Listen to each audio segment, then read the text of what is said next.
Hola, ¿qué tal? Paz y bien, ¿cómo están ustedes? De nuevo compartiendo esto de contar historias. Y estamos con Lisandro, ¿cómo estás? ¿Qué tal, Rubén? Muy bien. Contar historias, el storytelling decíamos, y el storytelling como herramienta de transformación. ¿Cómo sería esto?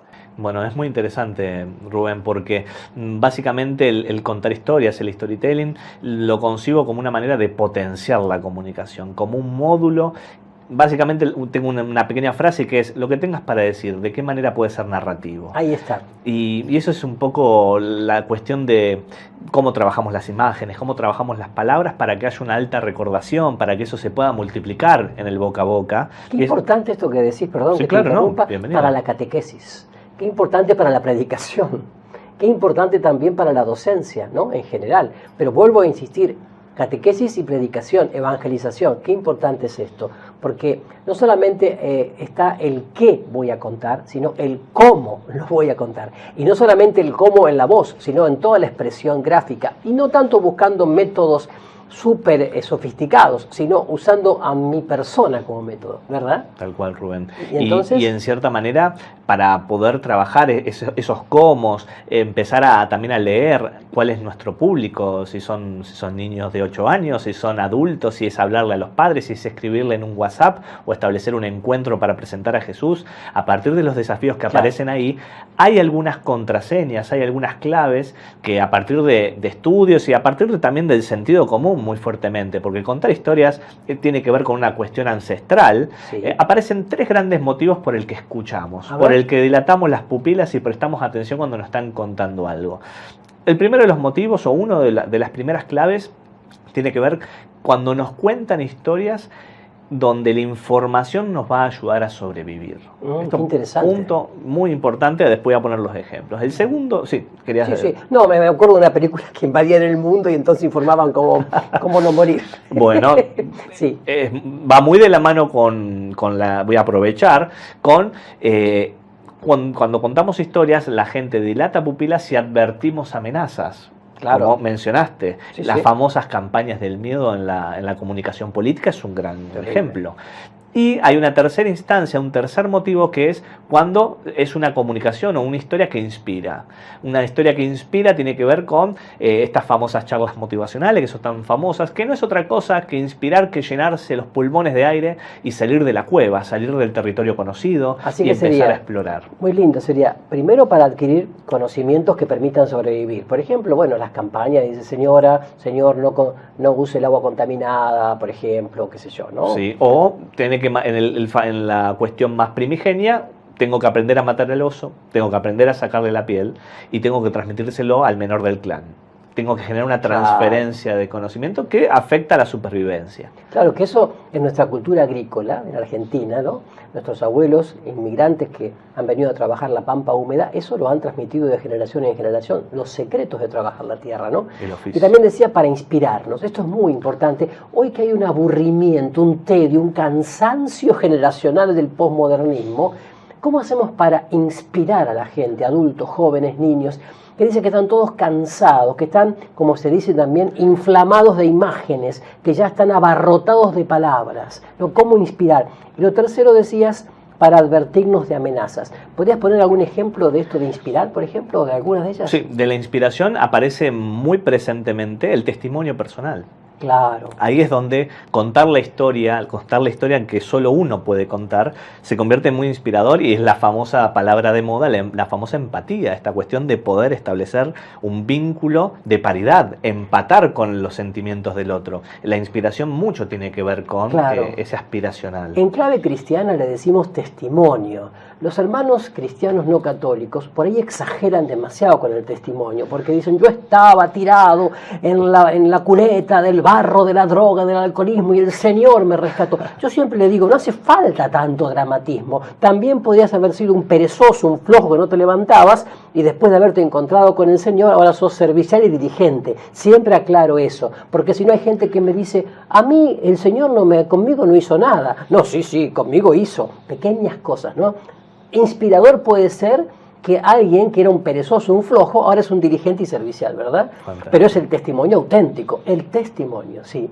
Eso es muy importante. Y después, entonces, teníamos advertirnos de amenazas. Así es. Si votas a tal candidato, sucede B. Si hay una pandemia que no está confirmada, las famosas fake news, las noticias falsas, También. En donde no interesa realmente si es verdad o mentira, sino que interesa que sea fácil de creer. Esto es algo que se está utilizando muchísimo a diferentes niveles y que tiene que ver con este principio universal que es nosotros prestamos nuestra atención, que esta es la gran clave en un mundo posmoderno donde la fragmentación de atención es muy fuerte, prestamos atención, nos quedamos pegados cuando hay una advertencia, una amenaza. Miramos el pronóstico para ver si llueve, vemos cómo está el tránsito y todas las narrativas que tienen que ver con eso generan una alta pregnancia en el otro. A mí me llama la atención, Lisandro, de que la gente está atada en la radio al pronóstico, si mañana va a llover o no, ¿no es cierto? Capaz que hay un solazo bárbaro. Y también en el tema del horóscopo, ahí viste lo que me dijo el horóscopo, le cree todo, como le cree también lo que dice el envase de la arveja o de la leche, pero muchas veces cuando tiene que leer el Evangelio, la palabra de Dios, no le cree. No le cree al Señor. Es llamativo. O sea, el mundo de hoy le cree a cualquier cosa, pero no le cree a Dios, no le cree a Jesús. O sea, descree de la verdad, del camino de la vida. Es todo un tema ¿no? ¿Será que a lo mejor no hemos sabido contar la historia o contar o transmitir a Jesús?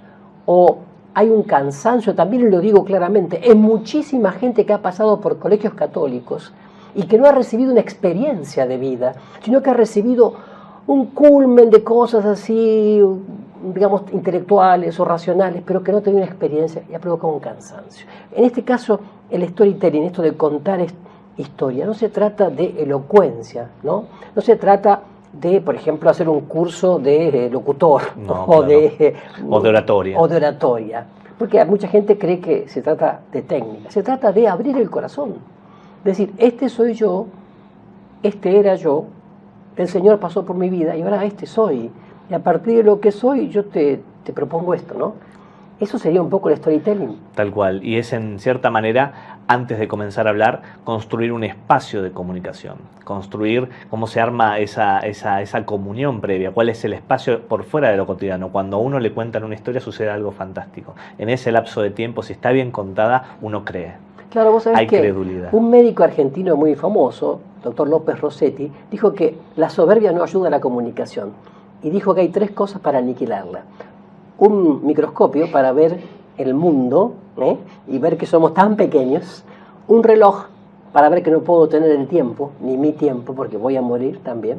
Y también una bacteria, porque aunque la apriete mucho, no la voy a matar, sino que se va a introducir en mi cuerpo y ella sí me va a matar. En el fondo digo, este espacio de comunicación empieza por la humildad también, ¿no? Por darnos cuenta que somos muy pequeños y necesitamos unos de otros, porque si no, no hay auténtica comunicación. La comunicación parte de esta idea fundamental de que me debo complementar con el otro, ¿no? Yo más el tú para formar el nosotros. Me parece muy importante, ¿no?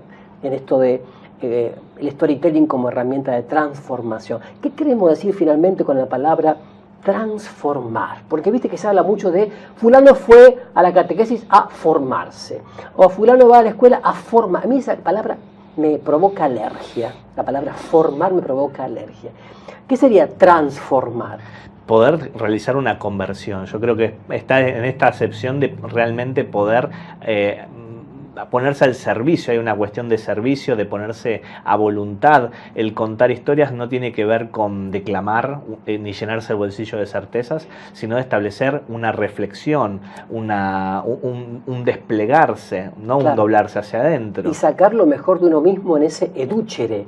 No tanto ser formado por el otro, sino al contrario. Sacar lo mejor es educar, ¿no? Para transformar lo mejor de mí en algo positivo para comunicar a los demás. Y que sea un proceso de vida. Claro. Y que sean personajes de vida y no, me atrevo a pensar y a decir, un Jesús muerto. Claro. Donde está el personaje vivo, latiendo. La historia es un poco asegurar que siempre esté ese latido fuerte, identificable e inspirador. Transformar vida, entonces, comunicando vida en abundancia. Gracias, Lisandro, Por favor. y a ustedes también, Paz y bien.